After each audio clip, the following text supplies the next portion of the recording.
Les concubins se passent de la loi se désintéresse d'eux. Est-ce que vous savez pourquoi cette citation de Napoléon n'est plus vraie depuis 1989?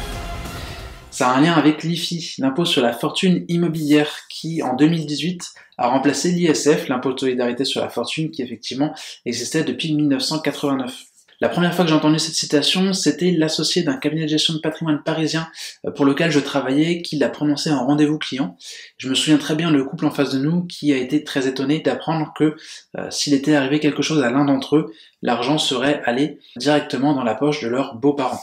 Malheureusement, cette citation n'est pas vraie, puisqu'en fait, lorsqu'il s'agit de venir nous taxer, la loi ou le fisc s'intéresse quand même aux concubins. L'impôt sur la fortune immobilière, l'IFI, est une taxe calculée sur les biens immobiliers détenus par les contribuables. Les couples sont considérés comme un seul foyer aux yeux de l'IFI, qu'ils soient mariés, pacsés ou concubins. En gros, à la date du 1er janvier de chaque année, si votre patrimoine immobilier net dépasse les 1 300 000 €, eh bien vous serez taxé sur tout ce qui sera au-dessus des 800 000 €. Et le barème est ensuite progressif, comme pour l'impôt sur le revenu. Par exemple, si vous avez une maison qui est estimée à 1 million d'euros et que la personne avec qui vous vivez en couple a un appartement estimé 300 000 € et que vous n'avez ni l'un ni l'autre aucun crédit adossé à ces biens, eh bien vous devrez payer 2 500 € d'IFI par an. Et ça augmente rapidement après. Si vous êtes résident fiscal français, c'est l'ensemble de vos biens dans le monde entier qui sont retenus pour le calcul de l'IFI. Si vous êtes résident étranger, ce sera uniquement vos biens en France. Si vous êtes entrepreneur ou profession libérale, tout immeuble qui est lié à votre activité professionnelle ne rentre pas en compte dans le calcul de l'IFI. Par contre, il faut vraiment que vous utilisiez l'immeuble ou le local dans le cadre de votre activité principale. Je vais abréger parce que le but, c'est pas de faire un cours complet sur le calcul de l'IFI. En général, quand vous le payez, vous savez à peu près comment il est calculé, c'est un calcul simple, mais n'hésitez pas à poser des questions si vous le souhaitez. En France, il existe plusieurs façons d'éviter l'IFI. La plupart des conseillers en gestion de patrimoine vont vous dire de ne pas tout arrêter pour cet impôt et de regarder si c'est mieux de continuer à investir ou pas en regardant la rentabilité et les cash flows dans leur entièreté, d'une façon rationnelle. Et ils ont raison. Malgré tout, je comprends que ce soit un frein psychologique très prégnant, surtout qu'en général, quand on paye l'IFI, on a déjà payé plein d'autres impôts et on peut se demander où va tout notre argent. Alors, comment faire pour éviter de payer l'IFI tout en continuant à construire son patrimoine et à générer des revenus pérennes issus de l'immobilier? Dans cette vidéo, je vais vous exposer 8 pistes concrètes de solutions qui permettent de diminuer votre IFI ou de le faire disparaître totalement tout en continuant à générer des revenus. Et je garde le meilleur pour la fin, évidemment. À aucun moment dans cette vidéo, il n'y a de conseils en investissement. Je vous conseille de vous rapprocher d'un expert qui pourra vous accompagner dans l'optimisation de votre situation personnelle. D'abord, la décote sur les biens que vous possédez. Certains biens immobiliers sont éligibles à une décote. Il y a par exemple l'abattement de 30% sur votre résidence principale. Attention, il faut bien qu'elle soit détenue absolument en direct et pas au travers d'une société. Pour les biens en indivision pour lesquels vous êtes plusieurs propriétaires, c'est-à-dire par exemple une maison ou un appartement dont vous avez hérité avec plusieurs frères et sœurs, eh bien non seulement vous ne prenez que votre part à vous, mais en plus sur cette part vous pouvez appliquer aussi une décote de 20% puisque comme vous êtes plusieurs propriétaires, ce sera plus difficile de le vendre. On considère que le bien vaut donc 20% de moins pour vous. Vous pouvez aussi sous-estimer les biens qui sont loués, c'est-à-dire par exemple un bien qui va être loué en location nue sur un bail plutôt long terme, eh bien peut parfois valoir 15 à 20% de moins sur le marché qu'un bien qui ne serait pas loué. Pareil pour un bien meublé, par contre là il ne faudra pas dépasser les 10% maximum.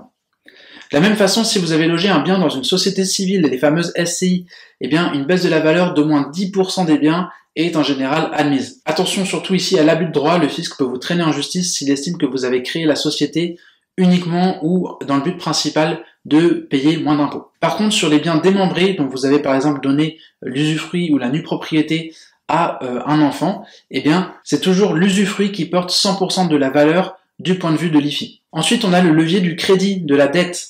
C'est le patrimoine net qui rentre dans la base de calcul de l'IFI. Donc investir à crédit permet pendant un temps en tout cas d'échapper à l'IFI. D'ailleurs, est-ce que vous saviez que la dette in fine, le crédit in fine ne permet en fait pas de réduire totalement l'IFI?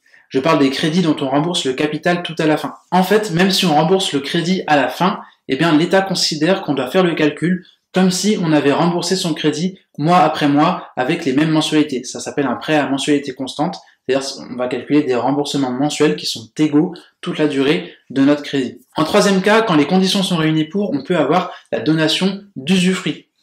On peut par exemple faire une donation temporaire d'usufruit à un enfant qui fait ses études par exemple, ou bien à une société qui aurait besoin temporairement de trésorerie. Attention surtout à l'abus de droit, l'opération ne doit pas avoir un objectif principalement fiscal. Et la donation d'usufruit temporaire, c'est vraiment dans des situations spécifiques. Après, vous pouvez toujours en général faire une donation d'usufruit classique. Jusqu'à présent, ça a été plutôt bien toléré par le fisc. En quatrième cas, on peut avoir l'achat en nue propriété. C'est une solution souvent utilisée pour acquérir un bien sans augmenter son IFI et même d'ailleurs son impôt sur le revenu. Vous achetez un bien mais sans pouvoir l'exploiter. Par exemple, pendant une durée de 7 ans. La société qui vous a vendu le bien va l'exploiter pendant 7 ans et est tenue de vous le rendre en bon état à l'issue des 7 ans. Ça, c'est vraiment très adapté pour les personnes notamment qui ne comptent pas sur les revenus de l'immobilier pour augmenter leur capacité d'endettement et donc emprunter plus. En général, ce sont plutôt les foyers qui vont être sur la fin de leur stratégie de construction patrimoniale. Une autre solution de plus en plus courante, c'est de démembrer des parts de SCPI. Dites-moi en commentaire d'ailleurs si vous voulez que je fasse une vidéo à ce sujet. La cinquième possibilité que je voudrais vous présenter pour débloquer l'IFI, c'est l'investissement dans des fonds immobiliers bloqués, qui sont gérés par des professionnels. De manière générale, tout investissement que vous ne pouvez pas facilement débloquer ou vendre au courant de l'année, n'est pas assujetti à l'IFI. Ça peut être le cas des fonds de private equity investis dans l'immobilier, mais aussi de l'immobilier qui va être détenu dans les tontines ou des parts de SCPI qui sont détenues dans un PER, un plan d'épargne retraite, qui est logiquement bloqué jusqu'à la retraite. Attention par contre, si vous vous trouvez dans une année où vous avez le droit de débloquer votre PER par anticipation, ça peut être le cas lorsque vous vendez votre résidence principale ou que vous achetez une nouvelle résidence principale par exemple au cours de l'année, il faudra réintégrer les parts de SCPI détenues dans le PER, puisque vous auriez théoriquement la possibilité de revendre ces parts et de récupérer l'argent depuis votre PER. En sixième solution, j'ai les terres agricoles et les forêts. Les terres agricoles sont louées sur des baux long terme à des exploitants, ce qui leur permet de bénéficier d'une exonération, d'un abattement très important sur leur valeur pour le calcul de l'IFI. Je vous passe les détails, mais on peut avoir aussi les groupements fonciers agricoles, viticoles ou de forêt qui vont sortir en grande partie du montant sur lequel vous payez l'IFI sous condition. C'est une option qui est d'autant plus intéressante pour les contribuables qui sont dans la fin de leur construction patrimoniale, qui ont déjà un patrimoine établi, qui ne cherchent plus forcément à générer des revenus importants. D'ailleurs, ces investissements permettent également d'avoir des avantages considérables sur la transmission. En numéro 7, j'ai le loueur en meublé professionnel. J'ai failli vous dire en début de vidéo qu'il n'y avait pas de solution miracle, mais en réalité, pour les gens dont c'est le métier, il y a le LMP, le loueur en meublé professionnel. Pour bénéficier du statut de LMP, vous devez à la fois avoir plus de 23 000 € TTC de loyer par an et en plus, vos loyers doivent dépasser tous vos autres revenus d'activité. Ici, vos pensions de retraite ne sont pas considérées comme des revenus, donc un retraité peut souvent avoir et profiter du statut de LMP. Avec ce statut, vous ne payez pas du tout d'IFI sur les biens qui sont concernés, ça rejoint la logique de ne pas taxer du tout l'outil d'une activité principale. Malheureusement, il y a peu de gens qui sont dans cette situation, la plupart des gens ne peuvent pas en profiter avant la retraite. Enfin, en dernière solution, et la meilleure selon moi, ce sont les REITs, Real Estate Investment Trust, et les SIC, Sociétés d'investissement en immobilier coté. C'est une solution qui est particulièrement adaptée aux personnes qui souhaitent construire un portefeuille immobilier sans en faire leur métier. On peut générer en moyenne plus de 7% de rentabilité annuelle nette, après fiscalité, sur du très long terme. C'est comparable à ce que font certains investisseurs immobiliers en France avec le levier du crédit, et en passant beaucoup de temps à se former, à gérer leurs biens, etc. Il faut être prêt par contre à investir dans des actions de sociétés qui détiennent pour vous l'immobilier, mais dont le cours peut varier énormément, à la baisse comme à la hausse. Tant que vous avez moins de 5% d'une SIC, ce qui représente plusieurs millions d'euros en réalité, vous ne serez pas assujetti à l'IFI pour les biens qu'elle détient. On peut investir des millions d'euros comme ça, totalement exonérés d'IFI, en investissant dans les SIC et dans les REITs, et ce n'est pas fait du tout au détriment de la rentabilité lorsqu'on le fait bien. Alors, investir dans les REITs et dans les SIC, évidemment, ça requiert des connaissances différentes de l'investissement dans l'immobilier classique. Et c'est important de se faire accompagner si on n'a pas l'habitude de ce type d'investissement. Pour autant, d'après moi, c'est vraiment bien moins risqué que l'achat d'un bien immobilier à crédit. En conclusion, plusieurs leviers existent pour diminuer, voire faire disparaître totalement son IFI. Certains sont compatibles, on peut par exemple parfois acheter un appartement en nue propriété et puis attendre la retraite pour passer en LMP, loueur en meublé professionnel.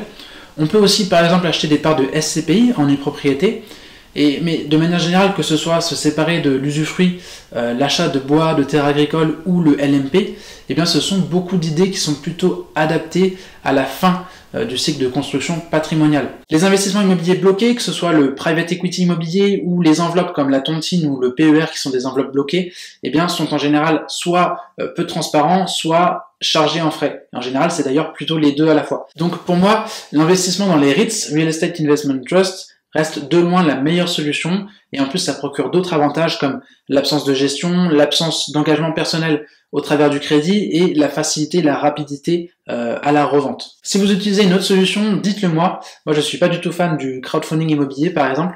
Je considère que vous n'investissez pas vraiment dans l'immobilier en tant que tel, mais vraiment dans son financement, et donc c'est pas vraiment une solution de construction patrimoniale pérenne. J'espère que cette vidéo vous a été utile. Surtout n'hésitez pas à me donner des feedbacks, c'est une de mes premières vidéos. Et puis si vous voulez plus d'informations sur les REITs et sur les SIC, abonnez-vous à la chaîne Immobilier Passif. Portez-vous bien et à bientôt.